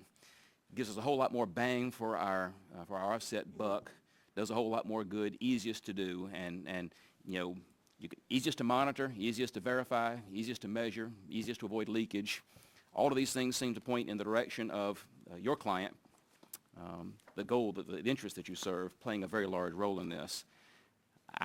By contrast, I represent a lot of folks in a part of the country where things like RPS are going to result in a whole lot of money being paid, if not by taxpayers, and by ratepayers, who are very much the same group of people, I might add, go into other parts of the country, and I want to know what's in it for us. What is the most robust role that an offset program can play for intensely farmed areas, intensely worked land like Georgia, where we have a small amount of things like renewables that we can build on a renewable portfolio standard? What's in it for us? If you fly over Georgia, you'll see that all of our forested land is laid out in nice, neat little rows because what looks like forests are really just stands of crops to be harvested. They are planted to be cut. So what's in it for Georgia? What can we get out of this? Well, first of all, good land use planning should also be rewarded in the legislation in terms of no-till farming and the like. Number two, companies in your district and in districts throughout our state that I grew up in, and yours, would have the same benefit as companies throughout the country. They're going to be under an obligation under a cap-and-trade bill to reduce their emissions. This affords them a less costly way of achieving their goal. But if I could speak, for the skeptics caucus here amongst us, the leakage problems are the greatest, the measuring problems are the greatest, the verifiability problems are the greatest. What's the best outcome we're likely to get out of this as a practical matter, given the relative complexities of our situation as opposed to the pristine simplicity of the interest you're trying to represent? Well, first of all, I don't believe there is a problem with verifiability. As I indicated, I think that the combination of establishing a national baseline, which should be required for a developing country, satellite telemetry, on-the-ground monitoring, all of those can assure that we have a verifiable credit that can be purchased by a company in your district to reduce the cost of their compliance. I believe firmly we're not going to be able to pass a piece of legislation that doesn't have effective cost reductions tied into it, so that it is a very effective way for companies in your district to be able to comply at a reduced cost. Well, that's hugely important to me, so I want to try and pose my own yes or no question to other members of the panel. Is there anybody on the panel here who doubts that we can participate in Georgia every bit as much as they can anyplace else for an offset program? What are the problems that would affect our land use in seventh generation managed land like my family's got in Oglethorpe County, Georgia, as opposed to not cutting down old growth forests in far parts of the world? I for one will say absolutely that Georgia and other parts of the United States, the vast majority of the United States, are probably going to benefit greatly by an offsets program, because offsets apply in sectors that are not likely to be capped, and agriculture and forestry are not likely to be capped sectors. I got an impression one of the reasons why it's not going to be capped because it's so hard to manage in the first place. It's so hard to establish that, it's hard to bring in a cap program. It's hard to regulate, but from an emissions reduction standpoint, but it's not hard necessarily to write good, strong rules to ensure the project is additional, that it's verified, and that in fact their ownership is clear and permanent. Anybody does everybody on the panel agree that it's essential that we be able to participate in this at home as well, that we be able to offset it right here and right now?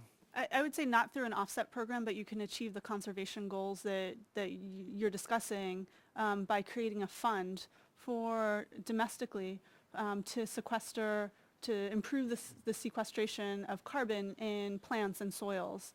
that fund would be created through auction revenue, and would be a very important part of the solution of achieving the deep long-term reductions in emissions that the science shows are needed. So I believe it's a very important part of the solution, but shouldn't be done through offsets, because then it's done at the expense of actually achieving with certainty the cuts in emissions that science shows are needed. It should be done in addition to the cuts from large sources like power plants. Anybody else on the panel got anything to offer that I can take back home? I was just going to say that you can, if you auction the credits under a cap and trade program, there is going to be revenue generation that could be used for incentives. That's a separate argument from whether offsets should be part of a cap and trade program or not. The only comment I'd add is, and I don't know the specifics of Georgia per se, but in Alberta they have a greenhouse gas market, and one of the offset projects that they have is this no-till agriculture. So from an area that is also heavily farmed, that is one way of reducing emissions, and it seems to be working.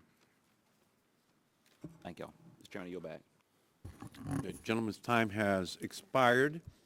There are 3 roll calls on the House floor right now, and I think would be well advised just to take a brief recess until approximately 5 minutes past 12, at which point we will reconvene the hearing and recognize the members. So with that, we'll stand in recess.